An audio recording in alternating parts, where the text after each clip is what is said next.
Hello, everybody, and welcome back to the Goldbridge Stand. I hope your week has started off fantastically well. And obviously, it is Monday. It is game week for episode 17 of the Mark Goldbridge EAFC Career Mode. But first, if this is your first time watching this show, the Goldbridge Stand, basically, I am the United Stand of Mark Goldbridge's EAFC Career Mode. I will be uploading Mondays, Tuesdays, Thursdays. Yeah, and Thursdays. I mean, it's only 3 times I can upload a week. The Monday show will be based on Mark Goldbridge's Friday stream. The Tuesday show will be based on Mark Goldbridge's Monday stream. And the Thursday show will be based on Mark Goldbridge's Wednesday stream. And that's how that's the schedule of the Goldbridge Stand. And anyway, I hope you guys are having a great start of the week. Please like, share, and subscribe, and let's get into it. Frankly, it's mediocre. Mid-table is where we are. Mid-table is where we will stay. 2 wins and 2 losses. And frankly, he's keeping his word, saying we don't draw many games. And is that a good thing? Is that a bad thing? Well, let me tell you what. When you lose, it's never a good thing not to draw, because that's 3 points lost and no points gained. It's better to gain 1 point than it is to lose 3 points. But frankly, this is the mentality that we don't need at Manchester United.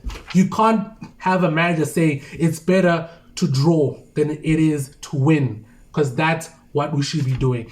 We played Leicester City and Aston Villa at home, and shocker, those are the 2 games that we've lost. Yes, there will be Goldbridge sympathizers that says, hold on, but Ole allegedly stole his tactic books. I mean, because after that 7-0 win away from home, again, another away from home win, we were absolutely dominating Crystal Palace.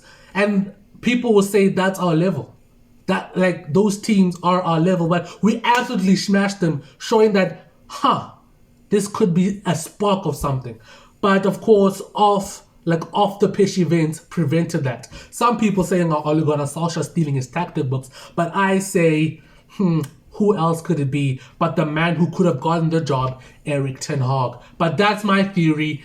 Some will say a game theory, but that's my theory. But besides all that, a manager that cannot replicate his tactics that he implemented is a very warning sign. Are these just vibes? What happened to Goldbridge ball? Because that was the greatest display we've seen of Goldbridge ball to date. I don't think we've even beaten a team 3-0, let alone 7-0. That's one of the greatest Premier League defeats in recent memory. It really has been. But of course, after those events, we lost to Leicester City at home.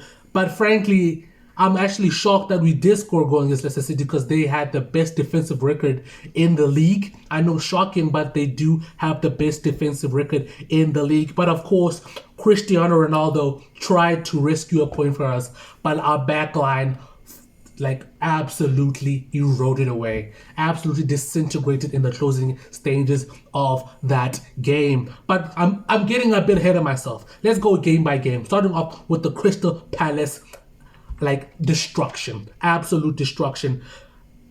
I mean, that win was like a surprise prostate exam. I was shocked, but did I like it?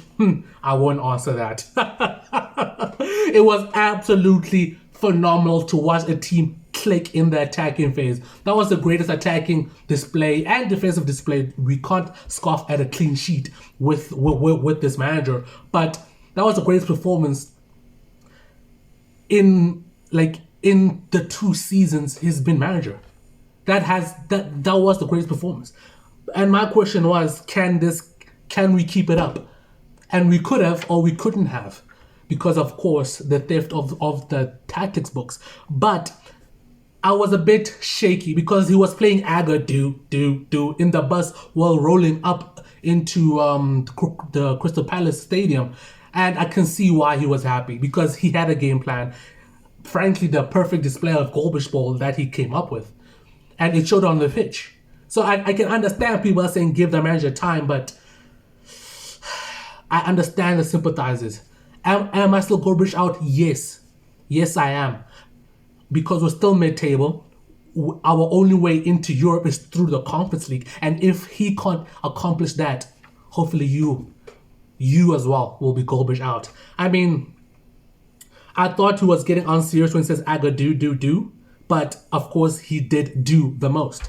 He did do the most. And moving on into the Leicester game, again, Leicester City were the most defensively solid team in the league. That was a stat that flashed up on screen, and I was honestly not surprised because we had minimal chances in that game at home again. I mean, it's almost shot. It's such a mid-table team thing to do, to be great away from your own ground, but crap at home. And we've seen that we got smashed by Spurs at home. I think we got I know we got smashed by Liverpool recently at home. And that's just the two standout performances by the opposing team at home, because when you are away from home, you lock it in. You switch on, you follow the game plan presented by your manager. And it just shows you the gulf of quality between the opposing team managers when they come to Old Trafford and basically piss all over the field and piss all over our game plan. Do we have a game plan? We did, but now we don't. And on to the Fulham game. I mean, Donnarumma was the man of the match in that performance. Again, away from home, Donnarumma was the man of the match in that performance. Again, the opposing goalkeeper did make some great saves, but again, Donnarumma outperformed them. And another clean sheet away from home, a great performance again, a great performance because we won. If we lose, I mean, obviously it's a dismal performance. But again, we won. And to close off the game week, we played against Aston Villa. A man down, and they still end up scoring. They scored with a man, like with the full 11, and they scored without a full 11 at the end of the game. People will say we were attacking, and I do understand we were attacking. We were attacking, but they should never catch it on the counter-attack when they have 10 individuals on the pitch. It just shouldn't happen. It doesn't make sense because we have an extra man. And frankly, Emi Martinez did make some spectacular saves. I mean, frankly, he was the man of the match for them. Now that I reflect and ponder what happened in that game, Emi Martinez made some great one-on-one saves, and Donnarumma I believe he can have a bad game. It's just up to the attack to compensate for when he has a bad game. He can't do it week in, week out. I know he's one of the best goalkeepers in the world, but even the best goalkeepers in the world have sloppy games. And that was the moment that he just, faded away. Rolled out the way like tumbleweed in the desert. And frankly, we are a mid-table team under this manager. Again, poor Rasmus Højlund. I don't know what he did to fall out of favor with Mark Goldbridge. I don't think they had a spat. I don't think they had a spat. It's just like we are constantly desperate for a striker. Ronaldo's great off the bench, and Osimhen is one of the best strikers in the world right now. So I don't see when things are going so poorly that a young, energetic, straightforward thinking striker can develop in the system. I just don't see it. I just don't see that. And again, another nitpick or another sign of insanity from the manager is the fact that he was absolutely smiling ear to ear after Matty Cash scored Aston Villa's second goal. I mean, is this insanity, or is this a man giving up? Is this a man accepting his position and what he brings to the table, which is basically nothing? I can bring a pizza, and this man can bring in Mopani worms. And if you don't know what Mopani worms is, it's a worm. Would you rather eat a worm or would you rather eat a pizza? I leave that choice up to you. There's no mentality in the squad. The fact that we are more likely to lose at home than away is absolutely shambolic. There is nowhere to go. We are where we are, and we will stay where we are under this manager and under this regime. And frankly, the fact that he's in good standings with the people above just shows the entire structure of the football club is absolutely, absolutely toxic and rotting away like Old Trafford. But people will say things can only get better because they can't possibly get worse. And to that I scoff because it almost feels like with this manager, when things are bad, they can always get worse. When you're knee deep in shit, I feel like he says we might as well swim.